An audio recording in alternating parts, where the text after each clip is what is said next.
This is another Monday of Black History Now, where I am using this platform to honor and shed light on a few Black men that are in my circle that are doing amazing things.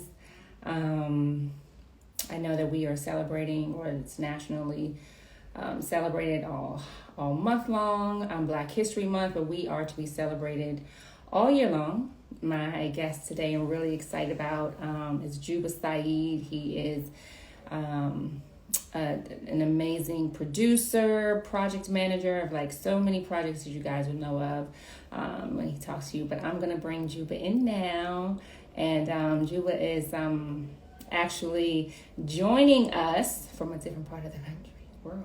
So let me bring Jubba in. Hey, Hi, Jubba. how you doing? I'm good. How are you? I'm good. Just getting my lighting situated. It's yellow, unfortunately. Sorry about Listen, that. this so like I had everything kind of set up, and then I sat down. We were supposed to start at 6, and it was like I was looking very yellow. I'm still looking yellow, but I'm like, you know what? We just gonna go I with can't it. help it. You look beautiful. You got perfect lighting. Thank you. I literally was working. I was shooting earlier today, so that's the only reason why this is all like this. Otherwise, I would have looked. I'm I was normally, like, wow, she got all made up. She got beat but for I was me. doing. You know what I'm saying? We gonna bring it in for you though. I'm glad to be here. Like this. How are you? How have you been? I'm good. I'm living as well as you can during these times and working and trying to find purpose. You know what I mean? But it's a big question, but I'm doing well. Work is a challenge in the business, as you know, but I guess that's why we're here. We're figuring it out how to make television in this new world. Yes. Um, So just kind of yeah. let's start there. Let's because I know who you are and what you do. But just kind of share your it doesn't your journey in television and film, which has been you have like an max amount of like shows that I'm sure people once you if you were to say them, everyone would be like, and the other thing about producers are that, people on the viewers don't get to see who's actually running the projects and what that takes to run the projects. Mhm. And you have been doing it for a very long time and super successful on the shows that you have been working on. And the other reason why I just wanted to bring you on because you have you are just so humble and so honest, and that is very rare um, in the business in the industry. And right? No, I'm humbled that you even say that. To be whenever someone thinks of you that way, especially if you look back on your own life and the way you think you treat people and the way you want people to think of you. The first thing that comes to mind is my parents. They're the ones who deserve all the credit for instilling that kind of integrity that you want others to treat you with, and you want to put that out there. So that I appreciate you saying that because I think if my parents were here, they would be extremely pleased to hear someone say that about their son. So I'm honored that you think that about me. I like to Absolutely. think that about myself, but Yes, you you should you think can't you about can't. yourself. Come on, dust them shoulders off. Nah, but yeah, I think I wholeheartedly believe what you put out, you get back in return. So being in this business, um, and when you say, oh my God, so many shows, I just turned 50 2 weeks ago, so that is Happy belated. it's a milestone for sure. So I guess when you say all these shows that people have heard of and that they know over the years, like, oh wow, there is a really healthy body of work that is behind you, and it's something that your name is on. And I think that's what we all want. We want to make sure that the body of work that we leave behind, you can be proud of, and that inspires others or makes others feel good, or makes people change their thoughts and ways about certain things. So that's the kind of content that you're most proud of doing over the years, whether it be docu-series, reality, or whether it be a movie or a comedy show, or even just a variety show where you make people laugh and entertain them for the night. So I've been fortunate enough to do just about, I think, everything. I've done everything from news to news magazines and reality shows and game shows and music shows. So there is a lot of years of doing it, and I didn't even think about it until you just pointed out how many things, and then I look at my age. I'm like, oh wow, yeah, there's 24 years of entertainment under the belt, and I learned so much along the way. So there are a lot of folks who blazed the trail for me that I would, certainly give credit and honor to along the way. But it's been a journey, and the hardest job I ever had still to this. Well, one of them comes when I worked in news at NBC News in New York, and I was a young producer, the youngest one they had ever had at NBC at the time, and it was a learning curve. And I hated news. Boy, I tell you, like the news business is like you see it on the TV, where people are backstabbing each other. Like I'll be like, "Yo, Monique, can you run this over to so and so?" And then running that over to so and so was not a good thing. And then I would tell my boss that you did it on your own, that I didn't have you do it. Like it was like some soap opera stuff that you only think happens in the movies, and that's how the news business was. So it prepares you for a dirty, dirty business. And turns out that Hollywood isn't as dirty as that. So I found the news business and the music business to probably be the hardest to work in with honor and integrity. But I'm happy I didn't wind up there for the long term. But it was the best thing that happened to me because you develop the thick skin, you develop you learn how to navigate people, who to trust, who not to do it. So that's all a part of any work environment, whether you're in entertainment or not. But I think this, because the entertainment business puts out content, puts out, as opposed to sort of whether you work at a bank or in accounting or real estate, these are the images that I put on screen every day. And so you think, oh, the business is dirty. And it isn't always. I've had mostly a great experience, but those first couple of years in the news business certainly prepared me for what to look out for. And I think those are sort of the lessons that carried me through, because I didn't want to work in the business where I had to be nasty with people that were the most successful, that were the dirtiest. You know what I mean? And that's real. So, but you learn how to navigate and still be someone with integrity and honor along the way. Yeah. So how did you transition from news into television and film? And because those are two different genres of television, news, and then going into like film and television Sure. of game shows. And how was that transition? And did you just kind of ease into that, or was that always the direction you wanted to go into? No, I thought I was going to be a newscaster. I was a Oh, guy who wore a really? suit every day. I was a producer. So, had to be up at 4:30, 5 in the morning, read the newspapers, and I was with a tie.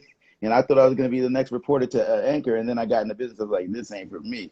But my transition was, for me, was the best that it could have been, because it was a slow transition. I went from news to daytime talk. So back when daytime talk was like when Oprah has just exploded, and she had taken over, the daytime space with blown out Phil Donahue, and then you have Jesse Raphael, and I got a job because I had been working in the building at NBC as a page when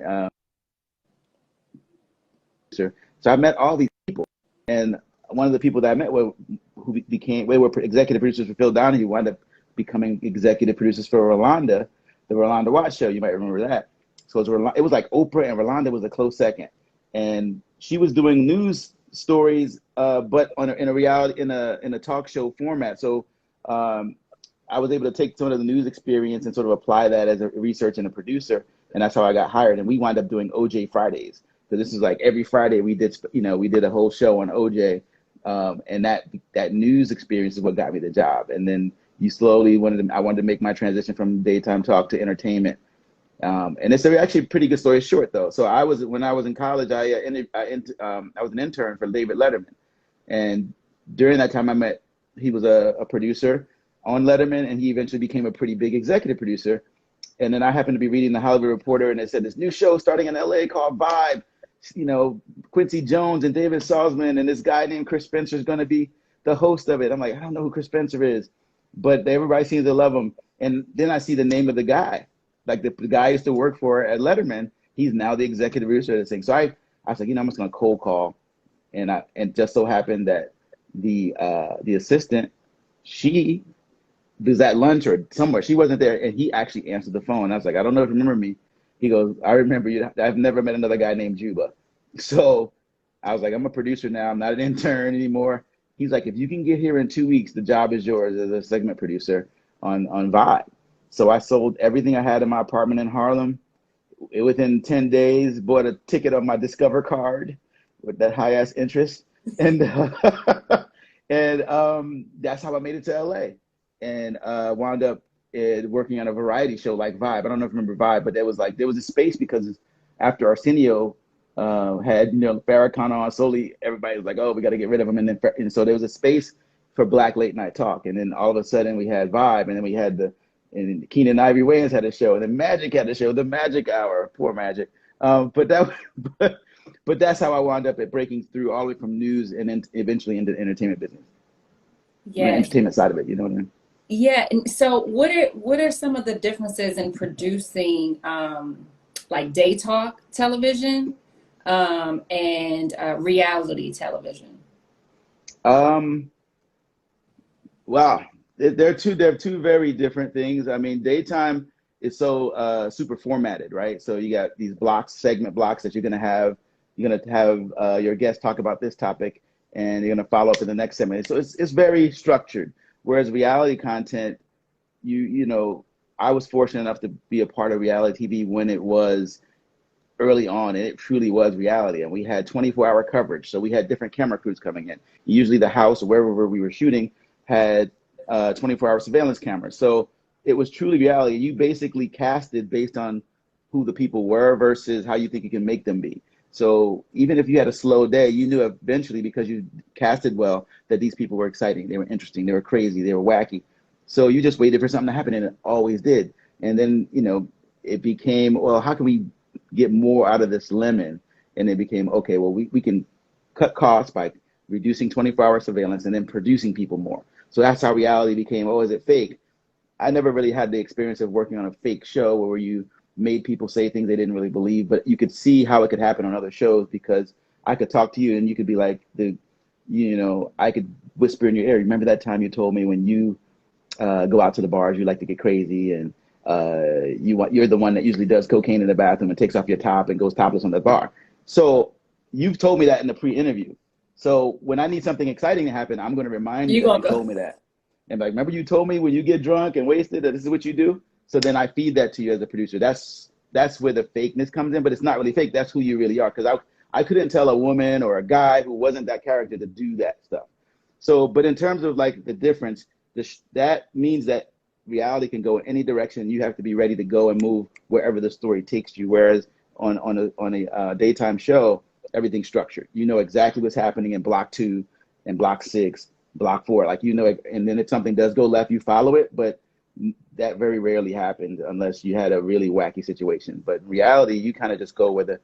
You have an outline of what you think is going to happen, what you want to happen ideally, but it never happens the way you outline it, and because it's real people with real situations, and you just kind of do your best to follow the stories and be able to think quick on your feet. So if something happens that you didn't expect, you got to be able to rock with it quickly, have your producers, camera, crew, ready to roll and cover that part of what's happening really right in front of you. Why do you think reality show has lasted as long as it has? Yeah, I remember people thinking it Because was gonna at one end. point people were like, it's going to phase out, right? Yeah, yeah. But Hmm. it's still it's very much still relevant. Yeah, it's not going anywhere. I think because it's evolved just the way society has evolved, and I think it's a window into our souls as individuals. I always said that any human being should actually have an opportunity to be on a reality show because we all think we know who we are inside but you know what? You never really see yourself through the eyes of others. And so one way to do that is to be on a reality show. I can't tell you how many times people's first experience on those shows and they have all kinds of epiphanies because for the first time they're seeing themselves the way the world sees them as opposed to the way that we all think we see ourselves. We see ourselves a certain way and we think the world sees us that way, but that's not actually true. The world sees us the way we actually present and they react accordingly. In our minds, we are these fantastic people that do wonderful things and we're all good and kind and do the wonderful, but no, that like some people like I've had someone like, oh, I didn't even know I talk with that tone until I saw myself on television. I didn't know I made that face when I gave someone a compliment, and they said that because it's like, oh, it looked like a fake compliment. Like, oh, you look pretty today, and they look, you know what I mean? So people are really The shocked. shade, the shade. Exactly, because people don't know that they make these faces. People don't know the tone they speak with. So it would be great if everyone had an opportunity to see themselves in that space because you know what? That everyone would check themselves a little differently. because we all, you learn a lot about yourself. And one of the best things about doing reality shows over the years is sometimes you get through to the people. I did a show with a guy who was blatantly racist. He didn't want me and another guy to even be in his house shooting. And by the end of that shoot, he asked me if I could gather the whole crew together, and I did. And he broke out in tears. We were in the middle of the mountains in Tennessee. He broke out in tears and said that he apologized to everyone, and then he apologized to me directly, and he said I was completely wrong for my 47 years of life about what I thought, and this experience changed. Like, he had a whole breakdown. He was this mountain man with a big beard who built his own house by his hands in a log cabin, shotgun in the pickup truck with the Confederate flag guy, and he pulled the Confederate flag down by the time we drove off. Yeah, so that's an example of, it was a silly show we were doing. I think it was trading spouses. I think I traded a spouse from Orange County to middle of Tennessee, and the effect that experience had on that guy, having to deal with a multi-ethnic crew of people coming from Hollywood to do their thing, all these liberals from Hollywood coming in, and this guy got a lesson, you know what I mean? And it was amazing because I think at the end of the day, we changed that guy's life in some way. And so those are the positive things that come out of that. But that guy probably saw himself too. He got to see who he really was. And that made all the difference. I think a lot of people need to have that experience, myself included, because I think of myself one way. And I've never been on a reality show, not intentionally. Would you ever do one? Would you ever be? The real hot boys of Hollywood. Yes. No. Over the 50 plus crew. The real hot boys of Hollywood. Yeah. No, I would, it would have to be the right situation, but it would be hard to do it coming from where I sit. But right. I think, it'd be hard to do. But I would certainly think it'd be a great challenge, But I don't regret the reality shows. I never thought I'd wind up doing it. I thought I was going to be in movies, and then when my career started to really track doing movies and scripted stuff, I was really excited about it and happy to do it. And then here I am once again. I'm on probably arguably the biggest reality show on television right now with Love and Hip Hop. So life comes full circle. I never thought I'd be back here, but here I am. Yeah. How was it as a young Black man just going through the ranks, in producing and going from being the intern to you sitting at the table with, people that, are in these high level positions, and you have maintained such, like we spoke about earlier, so much integrity, and you've been able to stay steady within yourself and your foundation. Like how was that, and how were you able to maintain that throughout your career? Once again, I go back to my father, who instilled act like you've been there before, which a lot of people have heard of, but it was something that was drilled down on me because I don't want to go off track, but I have to go to set the stage a little bit. I have to go back to, I'd always been this kid from the hood who wound up doing things that kids in the hood don't always do. So instead of playing basketball, which I wanted to do, I failed the physical because I had a big growth spurt, and then the doctor was like, you should try fencing. And I was like, fencing? I didn't know what the hell fencing was, but my high school had it. And I just wanted to play anything. Anyway, fencing wound up being worse on my knees than anything else than basketball would have ever been. But I got good really fast. And fencing, as you can imagine, is a super expensive sport. And my father was like, can you just pick up a basketball? But he figured out a way to make it work for me, whether we had to borrow, beg, or steal to get the money needed for the equipment and the travel. And I'm around rich people. This is my whole point of the story. I'm with uber rich people, white kids who didn't know what it was like not to have. And so that was my circle. And my father would always just say, act like you've been there before. When you're getting invited to someone's home and you grew up in the projects, and now you're going to somebody who has in the 80s, a $10 million mansion, and this shit would seem massively incredible to me. But when you act like you've been there before, you're able to go with the flow. Don't say as much, but watch and then react. And I kind of use that basis that carried me through my professional life. And one of the challenges being a Black man in that space, I went to a high school that was relatively mixed, but the fencing team, which was the best in the state, was filled with Black and Latino kids. And we didn't have the worst gear. We had gear from the 60s. But we were kicking ass. So we come in with all the wrong gear and equipment. They would try to come up with new rules to stop us from winning. They don't do it right. They out here wearing Jordans and kangaroo sneakers, and like we Wow. was doing wearing all the wrong gear, or beating them at their own game. So, and then we would go, we take our Black Power fist to that next tournament the next week and do the same thing. So that was kind of a lesson learned in terms of mixing and mingling with a different sect of people, but but feeling comfortable and not letting them use that supremacy thing to make you feel bad or knock you off the pedestal that we earned every day. But they came up with rules and they tried to stop us. It was literally, I always come to mind is that movie Pride with Terrence Howard, where he's a Terrence swim Howard. coach in Philly. He's a swim coach. I mean, that was my life, but as a fencer, where every block that they could throw up, they try to throw up to stop us from competing, and that was part of our life every day. So by the time I got to my professional career, the first time I got smacked down was right after the first 9/11 bombing, when the buildings went down in '94. They didn't go down. There was an explosion at the World Trade Center, and a few people died, but they didn't bring the buildings down. So in '94, I was trying to get a job at Fox, and my friend was an assistant there. Gave her my resume, and her boss shot at my resume in the trash can, saying that I was probably one of the guys that blew up the World Trade Center. So because Jubba Seyyid, every guy that's ever blown up a building's name is Seyyid. So there's always this attachment and more fear. And then you can imagine how crazy life was after 9/11. So I've had name discrimination, and I've dealt with just being the only black guy in the room, and for most of my career, until I started working in black television. But you learn to navigate, and I think that fencing stuff, that world that I lived in with uber wealthy and learning to navigate that certainly helped me in my professional career, because nothing was new to me by that point. I had lived and worked and played and traveled the world with some of the richest kids in the country and saw how they operated. And so I was no longer, a fish out of water once I started in the workforce, but I got to witness and identify the microaggressions.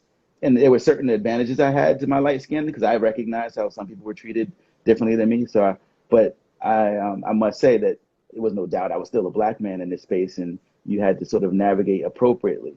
I had a boss one time. Every Friday, him and the whole team would go up on the roof and smoke weed. This is in LA. And I had dreadlocks at the time. I was like, I would never participate in that experience, because as the only black man on the team as a producer, I would have been seen differently smoking weed on the roof on a Friday afternoon with the crew versus the regular other white guys who are up there doing it. So those are things that you sort of navigate, and you identify those kinds of things, and you decide whether to put your foot in or not. And you don't want to make the mistake of putting your foot in the wrong thing, because you could end up hurting yourself, your career, or just because of perceptions of others. It's not fair, but it's the reality of it, right? So you learn to navigate, and you're always learning and figuring it out, and just trying to avoid the bombs along the way. Because at the end of the day, my goal and my role is to be as successful as I can, so I can pull other people along the way with me. But if I'm not there, I can't pull anybody in. So you have to, those are the waters you navigate as you're trying to sort of be a good professional, be good at your job, and help others achieve the same kind of thing. Yeah, I mean, that is you having the insight and the discernment to not walk into that, what I would call like an open trap. That would have been an open trap for anybody Oh, to for go, sure. right? For a lot of different reasons, you know what I mean? Like, especially the industry. It's like some people really just do what they need to do to just stay within circles and stay friends with people, and be in certain networks. And you really have to be solid in yourself, to know when there's a situation that it's best for you to stay out of. So that Oh yeah. that speaks to your integrity and your foundation. And the other point that you made about bringing people up, I can attest to that myself. I mean, anytime that I have called you and asked you a question or sent an email, anything, you have always made yourself available, and have shared as much knowledge as you can. So and if I've experienced it, I can imagine how many other people have experienced it with you. So Oh yeah. I'm pretty sure in addition to you just being a really, really, really great guy. That's why your blessings are just continuing to be abundant because you genuinely are a really great guy. I'm going to toot your horn. Oh, So you ain't thank got to worry you. about doing it. I'm going to toot, toot, toot, toot, toot. I'm going to toot it for you, Drew. I'm going to toot it for Thank you. you. Thank you. Um, That's so sweet.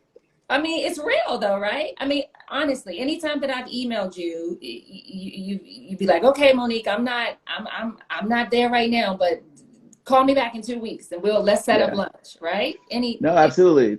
And there's a special pressure that you feel, especially like when I was working in black television specifically, when I worked for BET, when I worked for TV One, there's a certain responsibility that you feel to pull your brothers and sisters up, because there weren't a lot of places for them to take their content. So if there were creators, content creators who had content and they wanted to get, I know what it's like to have something and you don't know where to take it or you don't know the right person to get it to. So you feel this responsibility to help folks out when you have the opportunity. But it's still a very difficult business. You can't help everybody. So that's the burden that I honestly carry. I want to help everybody any chance you can, and I'm still, I still want people, my mentors, to help me. So because you're never not learning, you're never not trying to advance. And if you are at that place, then I guess you've achieved nirvana to some, because I'm always learning. You always want to get better, and I always want to help someone who's can see me as someone that can pull them up as well. But it's impossible to help everybody, and the responsibility of helping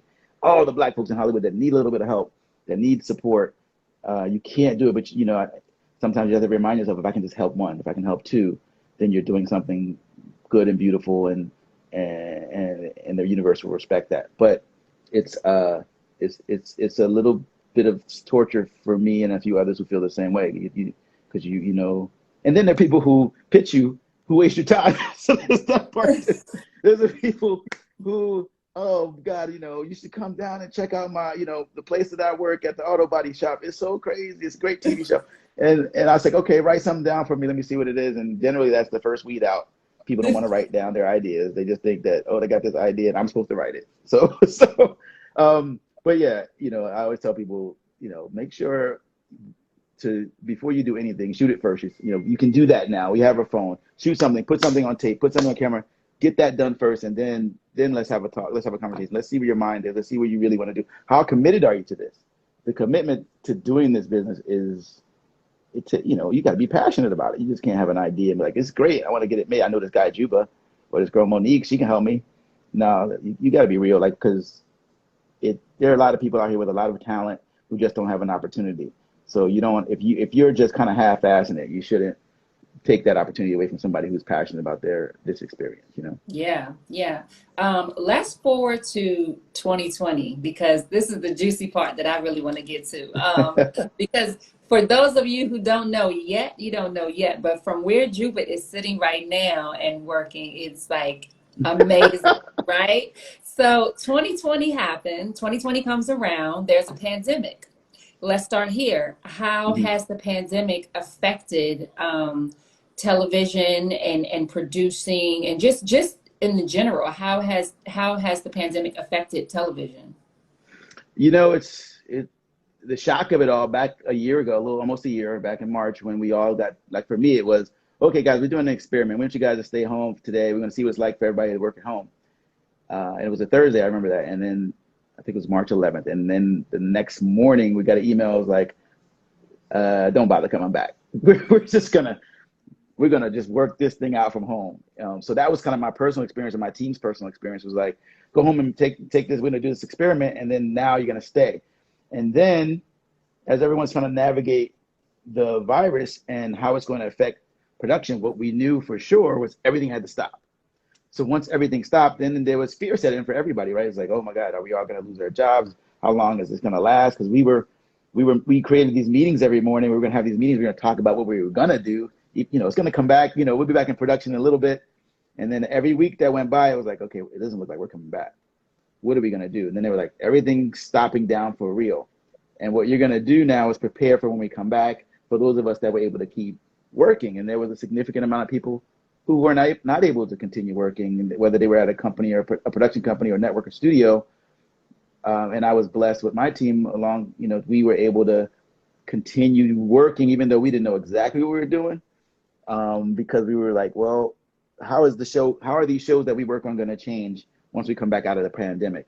And that's kind of this, it was almost like busy work. We were trying to figure out different ways to make content. We were talking to colleagues at other companies. What are you doing? No one knew what the hell they were doing. The best we could come up with was what I think a lot of networks and studios started doing, was like sending iPhones to people who we cast and having them shoot themselves, which was a nightmare in and of itself, because these are people who are not technically savvy. You're asking people who don't know how to use camera and audio to do that. So you're literally coaching and teaching people how to shoot and how to light themselves in their houses and make a TV show that way. And it just didn't seem real, but you pull it off, and other networks pulled it off.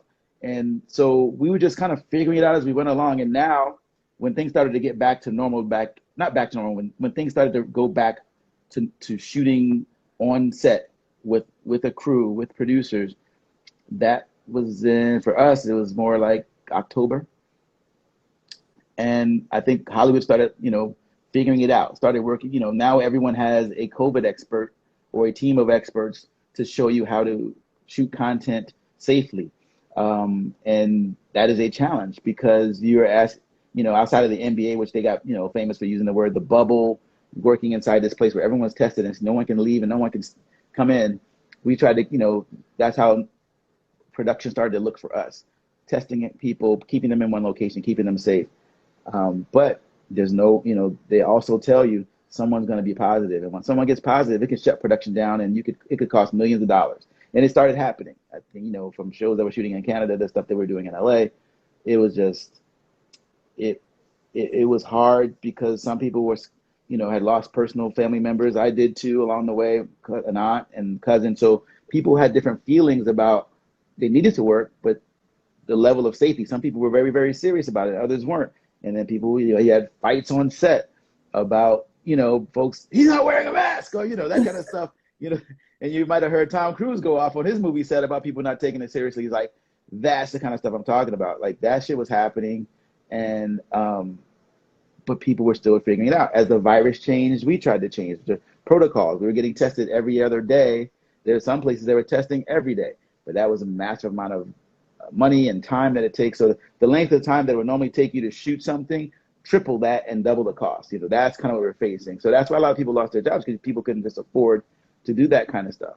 And no one was prepared. It was everyone just trying to figure it out and making mistakes, and then fixing them and trying to be better the next time. So as of today, we have shot shows. I've shot in the bubble where and certainly someone got positive and we had to stop for a day. We fortunately didn't get shut down for that longer than that. But other colleagues have had situations where they were stuck, stopped for 2 weeks, and folks aren't, are they going to pay them during those 2 weeks or are they not? And so these are people's livelihoods with families and houses and cars and shit. So it was a lot to juggle and try to manage. And I think, at Viacom, a lot of credit goes to them, because it's something they were super concerned with. And while all that was happening, Black Lives Matter is going on, and the murder of George Floyd and Breonna Taylor's news stories broke. And so these networks started feeling, in us in particular, this responsibility to address that stuff head on. And those are, and across the board, across all programming, everything was affected by those movements. And it's made everyone a better producer. And it was a learning curve, because people haven't had to produce television thinking about how are the images of Black people being portrayed on your network. How is the media we've always known the media has been a problem in that space. And to the credit of Viacom, CBS, and some others, they have put it out right in the forefront. It's like, we're going to address this head on, whether it's Love and Hip Hop, whether it's a crime show that we're doing. How are Black folks being portrayed? And are we concerned, and are we considering the feelings and the images that we're putting out on them? Because we never really had to before. We always, somebody would protest a little bit here and there, and then before you know it, things are going back to normal. I think it's real now. I like to believe that it is. The optimist in me, that when this thing is all done, and I tell the producers that all the time, I'm like, get used to it. This is how television is going to be produced from here on out, and this is how it should have been produced. You should be thinking about these images. You should have been thinking about how Latinos and Asians and Black folks are portrayed on the screen beyond just the surface. Like, we're digging deep. We're involving people like companies like Color of Change to look at our scripts and outlines, and like, what here do you see are we not addressing? And they're, so these relationships are creating better content across the board. And to the credit of producers of all shapes and sizes, even those of color who've never had to think about it either that way. They've always thought about it, but they never had the power to implement it. Now the door is open to implement that stuff. And so I'm really proud to work at a place where every day, all the content we're considering what these images mean on screen. So I hope everyone starts to take that on and utilize that, because I think it'll make for better TV in the long run. Yeah, absolutely. And not even just and you got a lot of people in here saying happy belated birthday. Let me get you scroll through a little bit, because people are happy to see you. And people are happy to see you because Jubba's living his best life. I love it. But I want to add to what you were saying about, that space where Black people, like people of color are now being included, and it's inclusive. Yeah, And how in viewership and how we're viewed on television and in the media, and not just that, being inclusive in the seats in the room, for inclusive sure. in the pay scales, and balancing out. Are we getting paid fairly? Is everyone who's we're just as we're worth, if not much more, than a lot of things that are going on. I mean, we can easily go to the situation with Nick Cannon. Oh yeah. I mean, that was a huge blow up. And this whole thing with Nick Cannon, it circled me back around to what was going on with Dave Chappelle with Comedy Central, and how he knew his worth. You know what I mean? Absolutely. He knew his worth, and he was totally okay with saying no to the 50 check. million. Yeah, You know what I mean? absolutely. But I I feel like this. Would you agree that this movement? It's unfortunate that the Breonna Taylor and George Floyd's life. I mean, they eventually they became martyrs for us. But Yeah. I feel like that movement and that situation helped to catapult people's eyes to open up more than what they were, and to be honest and to be vocal about the indiscrepancies and things that were going on in television and media. 100%. It all feeds, everything from the death of all the Black men and women who, at the hand of police officers, fed into the Trump movement.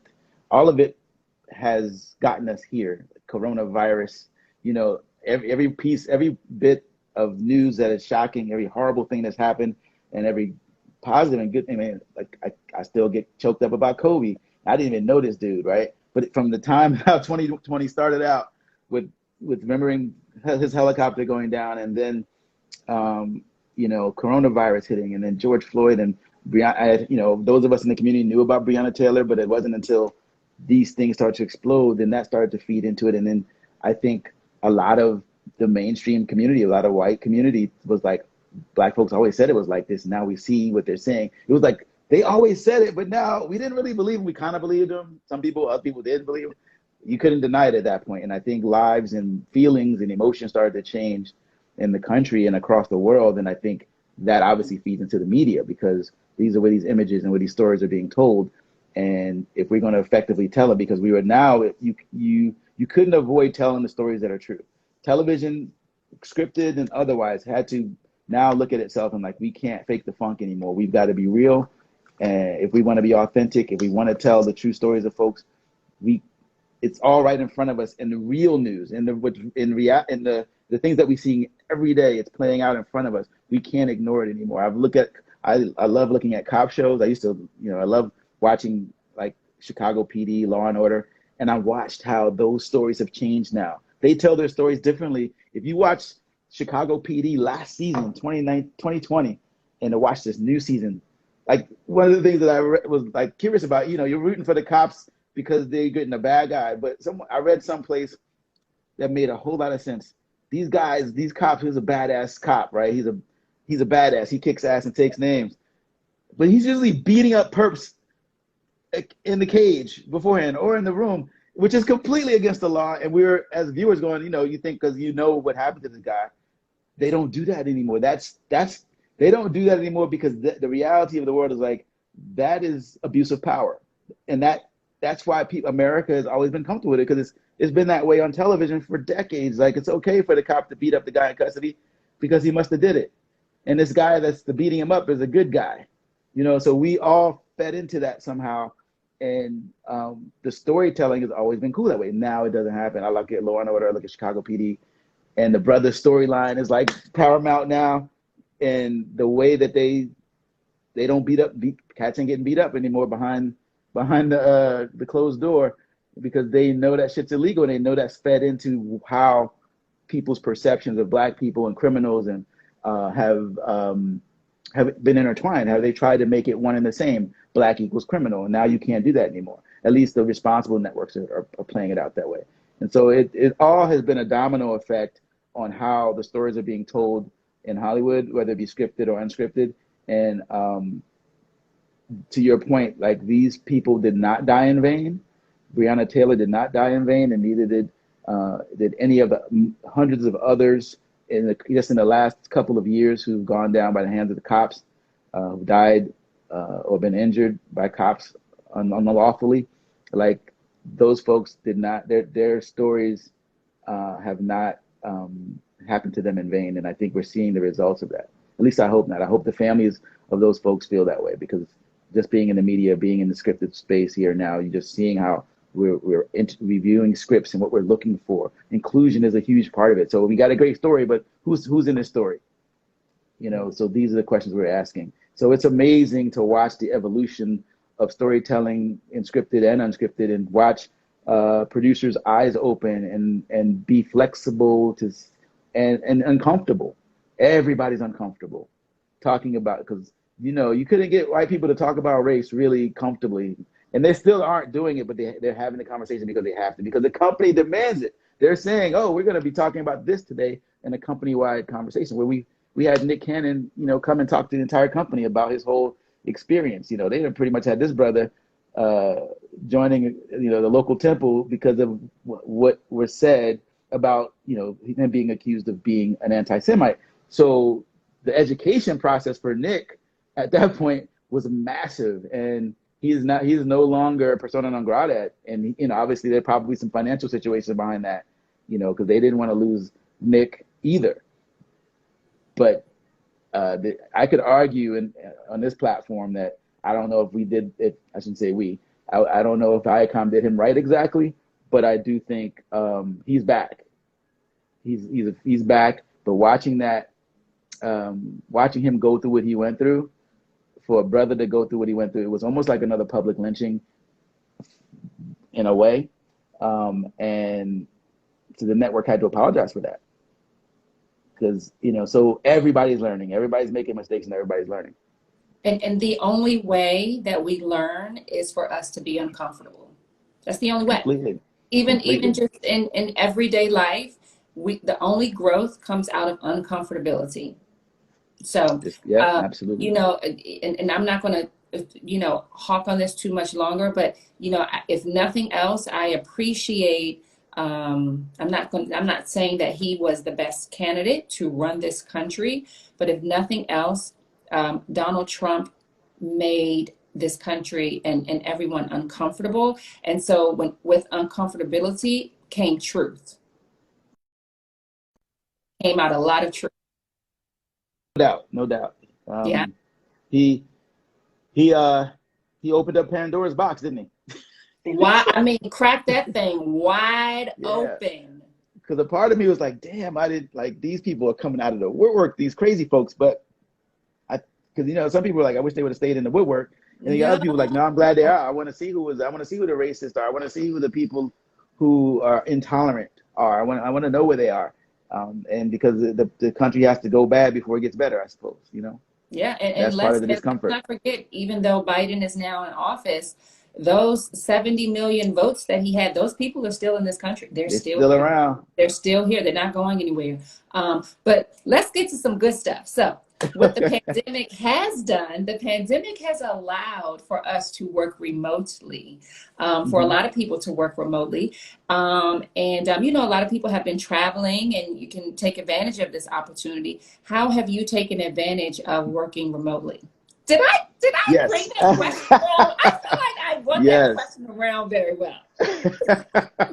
Well, listen, I am one of those people who have taken advantage of like working from home because all you need is good Wi-Fi. So I've lived in Mexico for 2 months, back in the fall, and I was living in Colombia back in 2019 for 10 months, and I decided to come back. So that's where I am now. I'm working from Cartagena, Colombia, and I've been. This is like my home away from home. I love it. And if I'm going to be locked down, I'd rather be locked down on the beach. If it was daytime, I'd show you an image of my backyard right now, which is the waves you can hear crashing. So, um, getting up in the morning and going for a run on the beach is better than like sort of a run around the block in the city, for me. And I feel more comfortable here. The people here, honestly, they respect science. Everybody, you don't got to argue with nobody at the store because they're not wearing a mask. Even the people that don't believe in it, because there are people here that, like, people that live in rural places think that they have the herbs and spices to stop coronavirus, so they don't, they don't believe. Yeah. But they still wear a mask and they protect others, so they recognize that. And I love and respect the people for that. And what a great place to work. I mean, my weekends look different. That's the best part, right? So normally my weekend in LA would be you're still in the house and I did play golf. That was my extracurricular activity. I would get outside and do that. So here though, everything I do is on the water because I love the ocean. So my weekends are usually spent on some sandy beach or take a little boat for $20 to an island, and jet ski or something. So, and you got a little cluster of friends that you stay with and that are responsible. So you do it. I'm not, I have my own healthy fear of coronavirus. So I'm pretty protective, but I'm probably, I'm not fanatical or anything because I still go out to outdoor restaurants and out, generally out, actually always outdoor. Yeah. I mean, So are the cases as extreme over there as they are here? what I heard before coming here was worse than what it really is. I think in the barrios there's some issues there because I kept seeing in the news and when talking to the State Department, that there's see this astronomical number. And then when I came here and I would talk to like my homeboy on the beach who runs the beach bar, he's like I don't he lives in the hood and he's like I don't know anybody that's died of it. I know some people that had it. He's like I had it he had it twice. And so, but he doesn't. So the people that I've talked to directly don't even know anyone directly who's died or had been severely ill. Whereas most of the people in the United States that I talk to, they're connected to someone who's lost someone or lost someone directly. So including myself. So I think it's like we are in a bad situation in the States, and here I can't explain it because what I feel and see here is, and the people literally on weekends I don't really go to the beach here. Here I go to to an island, but here it's packed and it's like terrifying. It looks like a super spreader event every Saturday, and but you never hear about it. Everybody feels safe. You never hear about anybody being sick. I can't I don't know if it's just because we're in a warm climate and people have a less opportunity to get the flu, but I haven't talked to anybody, and I know a lot of people now that hasn't met anybody personally that's died. So I can't explain that because that's different what we see in the news about this country. That in Bogota and in Medellin and here in Cartagena, there are severe cases. They did extend the late night hours from everything closing down at 11 now, and now everything closes at 2 in the morning on weekends. So they've even extended hours. And I do know the clubs are open now. That's something I won't do, but not that I'm too old for the club, but you know what I mean. Like Yeah. you'll walk by to a lounge or something and see it packed in there and go, everybody's getting coronavirus tonight in there. Yeah, yeah, yeah, You're yeah, like, yeah, I'm gonna yes. keep on walking by. So you Yeah, keep not on going in there. walking. Yeah. So Exactly. wait, so as Juba, there's a set of eyes as Juba, then there's a set of eyes as a producer. When you hmm see the lifestyle in Cartagena and you watching TV over there, how is TV and media different over there than it is here in the States? Are they lacking anything that we have, or do they have more of anything that we don't have? I think at the end of the day, they have Colombia and specifically, they have a film industry. It's small, but it works for them. But everybody wants to go international because I think that's where the volume is, and everybody here has Netflix, right? So the content that they're seeing on Netflix, they're creating that content here. So everybody, I get hit. I'm in the middle of of being pitched right now a Netflix opportunity They already know to. you're a producer. They know you're a producer. Oh yeah, yeah. It's actually a buddy of mine, his assistant, who was an actress in Venezuela, but she escaped Venezuela, and she was an actress and a relatively successful dancer in Venezuela. But when the country kind of fell apart, she came here and had to work as an assistant. But she would always like when I lived here before, it was always like, I got an idea, I got an idea. I'm like, oh yeah, sure, sure. I always hear that, right? And I'm thinking, and that's when I first came here, I didn't have a job. I just came here to sort of retire for a year. I just quit my house, sold my job, quit my job, sold my house, and moved here. Oh, And you so didn't I even didn't go to have work. You just no, went to lay your I head down. came absolutely. It was an experience that I think everybody, especially every American, needs to have. You need to shut down for a year. I think it took too long to do it because it was a life changing and it was a self evaluation. Everybody can't do it. I was blessed to be able to pull it off, and that's kind of why I'm back here now because my experience was so great that I needed to try to recapture that spirit again. But this time while I'm working, so it's a little better. So I'm not just burning through money anymore. And the lifestyle living here is so much. The cost of living is so much. One probably 1/8 of what it is in the States. But I'm sorry, your original question was Content. It's the content. content. The content is different. So it's the biggest issue that I see, and I have these debates with folks, is that there are no black folks on TV here, and Colombia is people of color, right? It's there's different levels. It's a class system. It's people don't see me as black here, so I'm always telling people in my country I'm a negro, and they're like, no, you're not. No, you're not. I'm like, I am. They're like, you're a mestizo, or I guess some people you could call me moreno or mestizo. It depends. So I just you're kind of a mix, and say they don't associate you with being black because I would have these debates about racism with people here, and they say it's not racist, and I'm like, well, why don't I see brown people and black people on TV and in Pat magazines, and it's like I told them something they never thought of before, and they don't have an answer for it because they've been indoctrinated. One of the things that the slave masters did here that they didn't do in the United States was they made the people, once they freed them, they gave them land and they made them feel like they were Colombian. And so the black Colombians, there's no confusion. They're not Afro-Colombian. Some of them are, like some of them will say that they recognize that Africa is where they come from, but they are Colombian and they love their country. And that is something that is a little bit envious for us as black folks in America because we don't feel the same way about the United States because the slave owners that when they ended slavery, they just told, I don't know what to tell you. You got to get the hell up out of here. I don't know what to tell you to do. And no land, no nothing. And you had people just kind of trying to survive, whereas people here had survival skills and they gave them land and they made, even though that land is still shitty land, those people still feel attached to this country in a way that black Americans don't necessarily feel attached to their country. So, and you can see that in the media because it's not reflected very often. And there's a new show on Netflix as of 2 years ago, when I first came here. It was the first show that starred a black black Colombian actress in the lead role. And it's a little series on Netflix called Siempre Bruja, Always a Witch. And they shoot it here in Cartagena. And it was a big deal to have this black woman's poster, like a big billboard of her in the middle of the city. That was a big deal. And it was a bigger deal for me as an American after learning it, because some people are like, it's just very matter of fact for them here.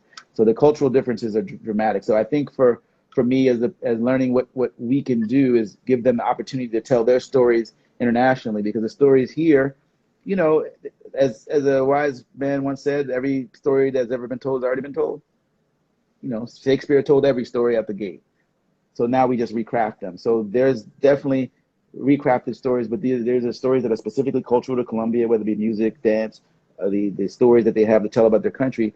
And we can learn those stories the same way we hear about European culture, England, France. We get those movies, or even Korea is a big movie and a big movie production country, as is India and even parts of Southeast Asia. They make amazing movies in Hong Kong, right? So those are places but these in South America, there is a lot of content that's being made that's just not making its way to the United States and to Europe. And I think that's where they see their success coming from financially, because if it's just being watched here in Colombia, it's still limited in terms of getting international notoriety that it needs. So I think what I hope my role can be is to open some doors to get that stuff seen. So in this particular project we're working on now, if they want to treat it like the same way they treated Narcos, where it's 50% of it's in Spanish, 50% is in English. So you got to have captions, and that's kind of part of the issue, right? For Americans in English and other Europeans, trying to tell these stories in other languages can be tough because people don't read no more. When you watch a movie these days, are you on your phone at the same time? So you can't do that when you got to read captions. So, and I just watched a movie, and I remember when I first saw it, I was really tired. I watched Parasite earlier tonight, and Did I you had love fallen it? asleep. Oh my God, that movie was crazy. I loved it, and I was mad that I couldn't believe I fell asleep before. Must have been really late when I watched it because, but I couldn't be on my phone watching that movie. That movie is in Korean, and I had to read every caption. So, and I was thinking about it as I'm watching, like, wow, this is like something new because we're all multitasking all the time with our phones. When's the last time you actually sat and watched a movie? And it wasn't since the movie theaters were closed. I mean, since they were open. And so I miss movie theaters because it forced you to put your shit down and focus and watch it and be entertained. And that was, I mean, I love movies things. I still love movies. That's why I Yeah. probably watched three today. You did? Yeah. So Yeah. there's room for content and room for creatives there, I'm assuming. Absolutely. I think there's always room. There's a film commission. If you bring it down here and bring money here, they're shooting a reality show here right now on one of the islands where they've actually kind of created their own bubble there, so no one in and out. So I don't know what it's about, but I think it might be Fox that's doing it. It's hush hush, but it's some kind of it's just Americans that are using the island. But I would love to be to produce content because it's wide open to come here and shoot. I don't. I'm still working on how to figure that out with the film commission here, like what are the cost of permits and things like that. But I gotta believe it's relatively inexpensive. I met a guy recently who's retired, but he used to work in television, and and that was primarily another city called Barranquilla, and that's where a lot of production is done along with Bogota. So I'm still meeting those kinds of people to sort of figure out and navigate how we can take advantage of producing content and telling stories, whether it be American stories here. The script that I'm writing actually takes place partly here as well. So there's a bit of a Colombian story that I'm telling, but through the eyes of an American lead character. And I think there's opportunity for that, whether it be shooting on location here. I'm starting to see, since I've been here, coming down here for the last 3 years, I see more and more movies being shot here. Like Gemini Man was shot here too. They shot a lot of that here. Um, I think Fast and the Furious did recently. The last one with The Rock, I think they came to Cartagena for one of theirs. So you seeing more and more recognition, especially here because they have very recognizable architecture here versus even Medellin or Bogota. So because this is a port city and it's a fort, and the building that was built in the 1600s, which took them 100 years to build, is still standing, and the whole city is built that way, and that's what's beautiful about one of the things that's beautiful about this city is that the same place where people were enslaved, like those places are now like hotels and stores and malls and things like that, but the structure is still the same, and the cannons that were there at the edge of the peninsula are still there, that kind of stuff. It's a beautiful city with a great history, and they don't honor. They're just now you're hearing more about them honoring the slave trade in a way that respects the black people that are here. It's just coming out as I've been here and reading about it, but there's an education that still needs to happen to the black community, for the black community here, and that's slowly happening. You're starting to, and just in my 3 years of witnessing it, when I go into the restaurants now, I see more black servers. I didn't see that 3 years ago even.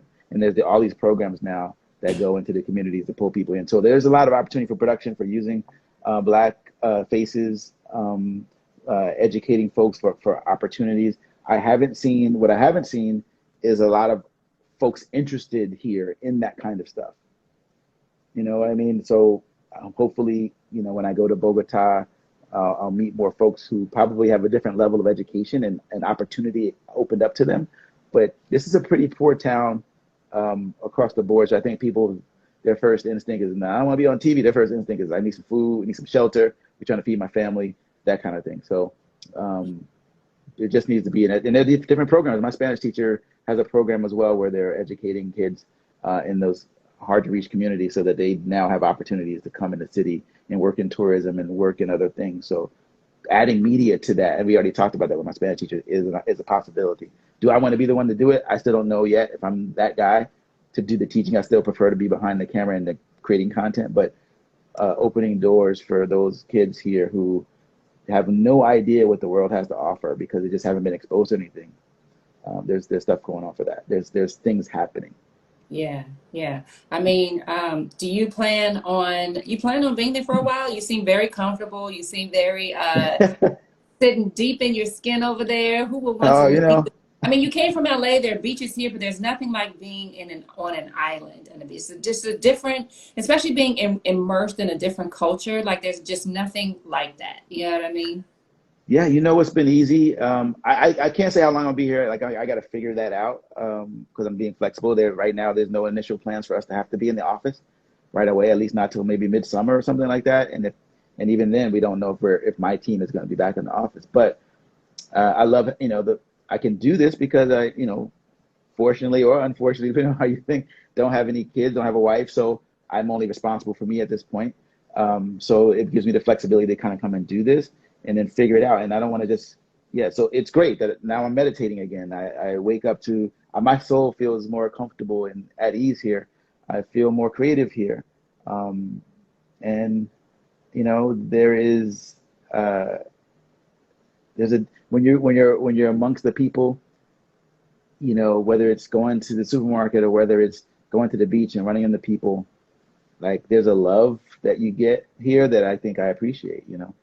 There's definitely a love of life and listen, the people are beautiful here. It's like let's be clear. You know what I Listen, mean? Like the women are beautiful in Colombia. So it's not hard. It's not no reason to just, I need to leave. No. So lots of good eye candy down there. yeah, it's good to look at from afar. And people are fun, you know what I mean? Like it's fun that I've always my experience living overseas and traveling overseas has always been like, you know, people really uh, uh, work to live in other countries, right? 100%. Like in America, it's been so ingrained in us. You just work, work, work, work, work, work, work, and then we work to pay all of these bills, and then we try to take a vacation if we can once a year. Some people don't even do that, but it's like in other countries, they legit live. They work to live. So they have seasons where they shut down, stores Oh or yeah. you know that kind of thing. No, So for sure. you know, Juba, stay where you are. I think a lot of us. I think a lot of us will be trying to be. I'm going to say for myself that I would love to be in Cartagena right now. I would love to be in any other country right now. So we will live vicariously. I know you're not on social media too much, but your energy and your vibe has been so amazing this weekend. And thank you so much for making time to come through. And I'm glad that you were open to allowing me to share you and share everything about your journey with, those that I know. And, obviously your people on here, they're happy to see you on here. If Thank someone you. wanted to move to Cartagena without digging deep into anything, just on an average US dollars monthly, if you just you want to live comfortably, but enjoy the lifestyle. How much would that look like on average in American dollars? When I first did it, um, I budgeted $26,000 for an entire year. Now I couldn't live in LA for 3 months on that. So, but what I wound up spending was because I did a couple of times. You ball out, you go crazy. Going crazy was like spend $500 on a yacht.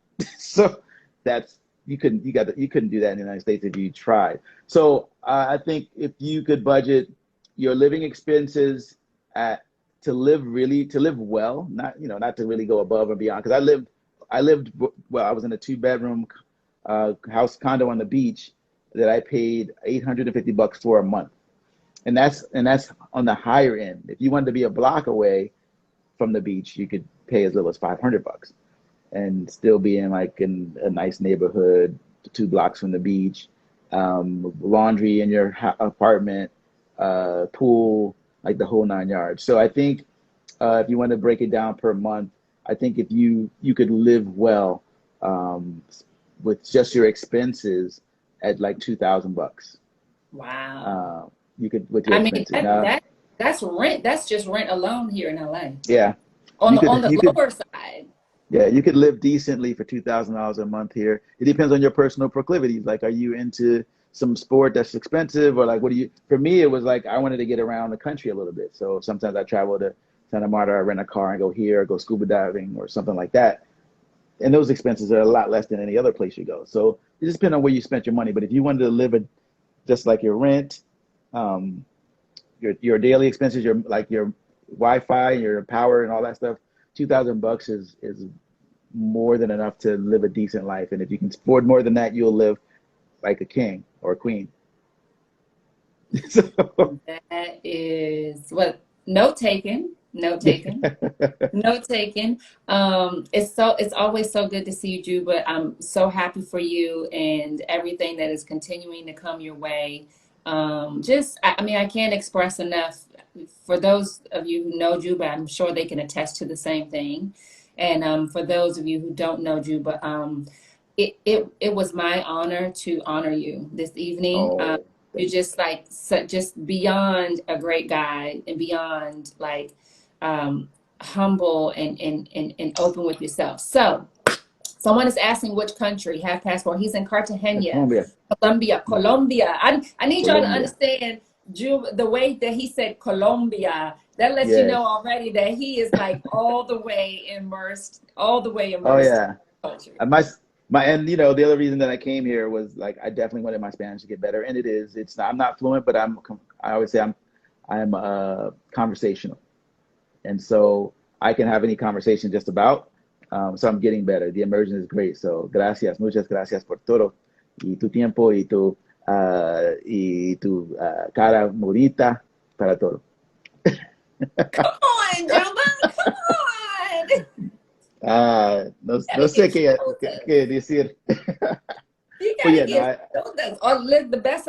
Hola, ¿cómo está? That's. well, come on down and learn some Spanish, girl. All right, And now I got to hook you up. listen. Say less. Say less. Juba, Say so much less. love and respect for Thank you. you. Thank you so much. I love you so much. You're just Love you too. great human being. I love you so much. Thank you so much for joining me this evening. Thanks so much. Everyone is so happy to see you on here. Everybody, thank you for joining. I really appreciate it. Like, listen, Yes, you got your cousin. You please. have cousins on here. I didn't see. I think your aunt. Somebody said, "Proud of you, nephew." Like you got so Oh many people on wow. here. Wow, I couldn't see all of that, but thank you. And I just want to and everybody to know that that you're doing this because of a lack of voices for Black men, and I appreciate that deeply because I do think in all the wonderful things that are happening in our community and Black women leading the fight, that sometimes Black men can get lost in the shuffle. And I appreciate you kind of honoring the men that you're asking and inviting on to discuss the variety of topics you're discussing. So it is. I'm honored to be included in that because it's something that I'm passionate about because I don't want y'all to forget about us too. We are out here fighting the good fight too, but we Black women are doing the damn thing right now. So we We still love here. our We still here supporting we y'all. love Believe our Black men. We love, and you know what? We always got y'all. We always got y'all. Front, back, side. You know it. We got it. We got it. We're here. yes. We're here for each other, and that's why I also did this for community. Like, if nothing else, and I'm going to segue out. If nothing else, I feel like I'm going to speak for myself that I have learned that I feel like I can take out of this pandemic and things that I've learned from this virus and being secluded from each other is that we need each other so much. Community. For We sure. need For each other sure. as a community to support each other. Listen, there could be a complete blackout. Do you know your neighbors? Can you go and can you know That's what a I great mean? point. That's a You know great what I point. mean? Like, you know, can you go and ask food? Do you know your neighbor's name? Like, can you grow your own crops? Can we grow our own food? There's so much going on in the food and the soil and everything right now. Like, we need each other. We need Word. each other, No right? doubt. No doubt. And then you had nail on it. That's a whole nother topic we could get into. You know what I mean?